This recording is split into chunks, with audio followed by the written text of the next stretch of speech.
Hello guys, हाजिर हो रही बॉर्न विद सुप्रीम डांटियन का एक और नया एपिसोड लेकर। वीडियो पसंद आए तो वीडियो को लाइक और चैनल को सब्सक्राइब करना ना भूलिएगा। चलिए वीडियो शुरू करते हैं।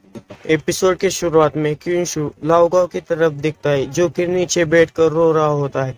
फिर क्विंशु लाओगाओ से चिल्लाते हुए कहता है कि लाओगाओ वहां से हटो। फिर वो अपने नयन पुल को बाहर निकालता है और वो उस शैडो की तरफ फेंक देता है और कहता है कि नयन पुल मेरे लिए ब्लास्ट कर दो। हमें दिखाया जाता है कि नयन पुल सीधा उस शैडो की तरफ बढ़ने लगता है और लाओगाओ वहां से हट जाता है। फिर हमें दिखाया जाता है कि शैडो उस नयन पुल के अटैक को रोकने के लिए अपना किसी तरह का अटैक कर देता है, लेकिन नयन पुल के अटैक को वो रोक नहीं पाता और नयन पुल उसके ऊपर जोरदार हमला कर देता है, जिसकी वजह से वहां पर एक बहुत बड़ा ब्लास्ट होता है। लेकिन उस नयन पुल के अटैक की वजह से उस शैडो को कुछ भी नहीं हुआ होता है।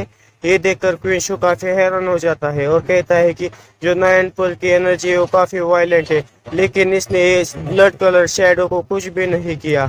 फिर हमें दिखाया जाता है कि जो ब्लड कलर शैडो होता है वो क्विंशु की तरफ हमला करने के लिए बढ़ जाता है। ये देखकर लाओगाओ और बाई काफी घबरा जाते हैं और कहते हैं कि सनाबोर्ड थोड़ा बच के।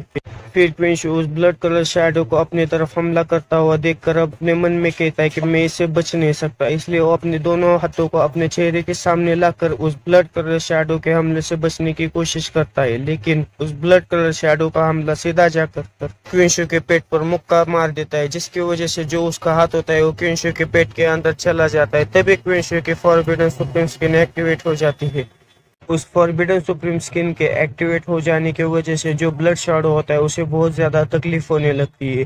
ये देखकर क्विंशु कहता है कि ये फॉरबिडन सुप्रीम स्किन वो काम कर रही है, इसने शैडो के अटैक को ब्लॉक कर दिया।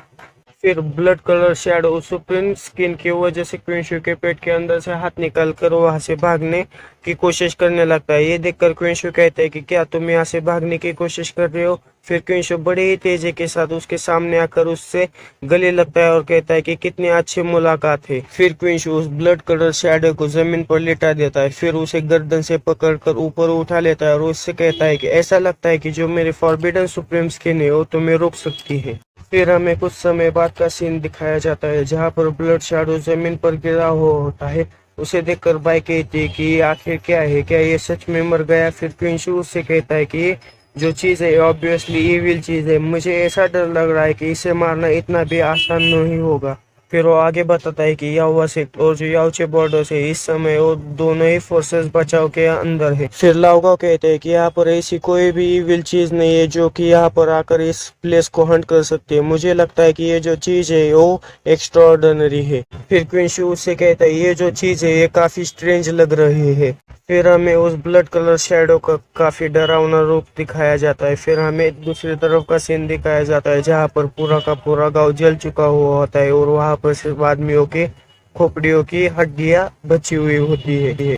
फिर हमें उन तीनों का सीन दिखाया जाता है, जहाँ पर क्विंशु कहता है कि ऐसा लगता है कि ये इनविंसिबल है और उनके पास कोई भी बॉडी नहीं है। इन पर स्पेल्स, मैजिक वेपन्स, कोई भी अटैक इन पर किया उनको हर्ट नहीं किया जा सकता और ये डायरेक्टली पीपल को सक करके इन पूरी तरह से सुखा देते हैं। फिर लाओगाओ कहते हैं कि आपने सही कहा, इन्हें रोकना काफी मुश्किल बात है। अगर आपके पास आपकी डिवाइन पावर नहीं होती तो मुझे ऐसा डर लग रहा है कि इस चीज को कोई भी रोक नहीं पाता। मुझे ये नहीं पता कि ये जैसी चीजें और है या नहीं है, लेकिन अगर एक बार लार्ज नंबर में आ गए तो ये पूरी तरह से कहर बरसा देंगे। फिर क्विंशु कहता है कि जाने दीजिए, चलो पहले इसे पकड़ने की कोशिश करते हैं। अगर हमने इसे पकड़ लिया तो इसे वापस लेकर जाकर इसके ऊपर स्टडी करेंगे। फिर क्विंशु अपने नयन पल को बाहर निकालता है और उसे कहता है कि इस ब्लड डेविल को कलेक्ट करो। फिर नयन पल उस ब्लड डेविल को धीरे धीरे करके अपने अंदर खींचने लगता है, जिसे देखकर क्विंशु अपने मन में कहता है कि नयन पल के तो इनफाइनाइट यूजेस है, लेकिन जो ये एविल थिंग है वो काफी वियर्ड है। मुझे नहीं पता कि नयन पल इसे कलेक्ट कर सकती है या नहीं। फिर अगले सीन में हमें दिखाया जाता है कि जो ब्लड शैडो होता है उसे धीरे धीरे करके नयन पल पूरी तरह से अपने अंदर कर लेता है, जिसे देखकर लाओगाओ कहता है कि ये जो ट्रेजर है नयन पल ये काफी अच्छा है, ये वर्ती है ट्रेजर कहलाने के, जो बर्ड लॉर्ड ने दिया हुआ है और इसे एम्परर ने भी यूज किया है। फिर लाओगाओ बड़े खुश होते हुए कहता है कि इस इविल चीज को कोई भी हार्म नहीं पहुंचा पाया, लेकिन ये जो नायन पल है इसने अपने अंदर इसे एब्जॉर्ब भी कर दिया और ट्रैप भी कर दिया। फिर क्विंशु उन दोनों से कहता है कि यहाँ से चलो, यहाँ पर ज्यादा देर रुकना अच्छी बात नहीं है। ऐसा कहकर वो तीनों लोग वहां से उड़कर आगे जाने लगते हैं। फिर हमें कुछ समय बाद का सीन दिखाया जाता है जहां पर उस जमीन में से बहुत ज्यादा रोशनी बाहर निकलने लगती है। फिर उस जमीन में से बहुत ज्यादा डार्क ओरा बाहर निकलने लगता है और डार्क ओरा के साथ साथ एक स्टैचू भी बाहर निकल के आता है। फिर हमें दिखाया जाता है कि पूरी तरह से वो स्टैचू जमीन के बाहर आ जाता है। तभी उस स्टैचू के सामने प्रिंस लिन आता है और उन्हें ग्रीट करते हुए कहता है कि मैं हूँ प्रिंस लिन, ड्रैगन एलिफेंट किंगडम का, आपको ग्रीटिंग करता हूँ प्रिजन एम्परर। इससे हमें पता चलता है कि वो स्टैचू प्रिजन एम्परर का है। प्रिंस लिन आगे कहता है कि कॉन्ग्रेचुलेशन सीनियर, आपने बहुत सारा ब्लड फूड एब्जॉर्ब कर लिया और आपने अपने सेंसेस वापस से पा लिए हैं। फिर वो प्रिजन एम्परर प्रिंस लिन से कहता है कि आखिर किसने मेरा ब्लड शेडो ले लिया। फिर प्रिंस लिन गुस्से में कहता है कि वो 18 सन ऑफ गॉड है या वो सेट का, और वो मेरा सबसे बड़ा इनिमी है जिसने मेरे पेड़ तोड़ दिए हैं। फिर प्रिंस लिन प्रिजन एम्परर से कहता है कि उसने आपके ब्लड शेडो को हाथ लगाने की हिम्मत की है, आप उसे अभी का अभी जाकर क्यों नहीं मार देते।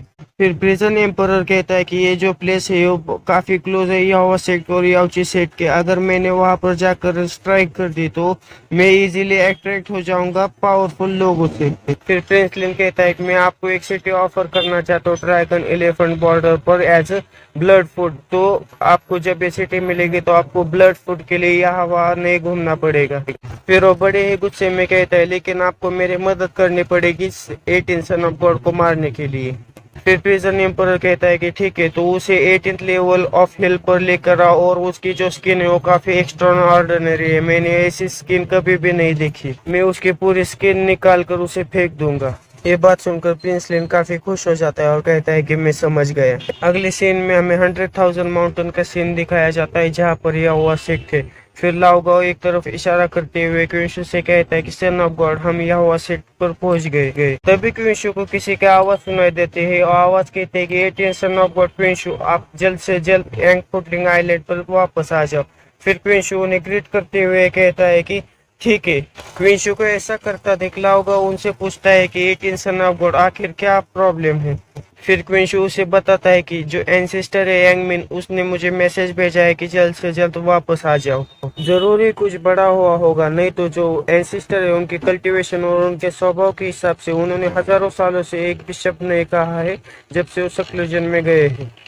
फिर अगले सीन में हमें यंग फ्लोटिंग आइलैंड का सीन दिखाया जाता है जहां पर क्विंशु एंसेस्टर के सामने आया हुआ होता है। फिर क्विंशु अपने घुटनों पर बैठकर ओल्ड एंसेस्टर को अपनी रिस्पेक्ट दिखाता है। फिर एंसेस्टर यांगमिन क्विंशु से कहते हैं कि तुम मेरे संरक्षण के अंदर हो, तुम्हारी कल्टीवेशन कैसी चल रही है। फिर क्विंशु एंसेस्टर से कहता है कि मैं अभी 9th लेवल पर हूँ मार्शल रियलम के। फिर एंसेस्टर यांगमिन कहते हैं कि क्या 9th लेवल मार्शल रियलम के, तुम मेरे संरक्षण के अंदर हो, इसलिए मैंने पूरा का पूरा फ्लोटिंग आइलैंड तुम्हारे कंट्रोल में दे दिया और सारे के सारे रिसोर्सेज भी तुम्हारे कंट्रोल में है। इतने कम समय में मार्शल रियलम के 9वें लेवल पर पहुंचने मेरे एक्सपेक्टेशन से भी परे है, तुम बिल्कुल अपने फादर क्वीन वैटियन की तरह हो। फिर क्विंशु उनसे कहता है कि ये सब मेरे एंसेस्टर के वजह से हुआ है। फिर एंसेस्टर यांगमिन कहते हैं कि लेकिन तुम्हारी ये चापलूसी करने की पर्सनैलिटी वो तुम्हारे फादर के जैसे बिल्कुल भी नहीं है।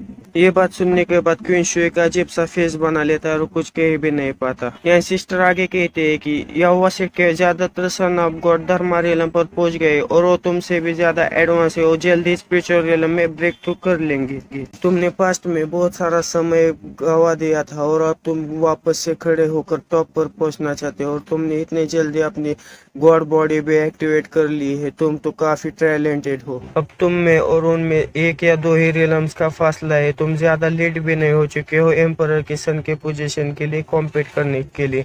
अब next sun of God tournament होने वाला है, तुम्हें उसके लिए प्रिपेयर होना चाहिए। फिर क्विंशु उनसे पूछता है कि ओल्ड एंसेस्टर, आपने मुझे यहाँ पर सन ऑफ गॉड टूर्नामेंट की वजह से बुलाया था क्या। ओल्ड एंसेस्टर कहते हैं कि नहीं, जो बैटल होने वाला है एम्परर के सन के पोजीशन के लिए, जो यहोवा सेट के 18 के 18 सन ऑफ गॉड है, उनको अपने स्ट्रेंथ पर रिलाई करना पड़ता है। मैंने तुम्हें आज तुम्हारे पिताजी किन वैटियन उनके बारे में बताने के लिए यहाँ पर बुलाया है।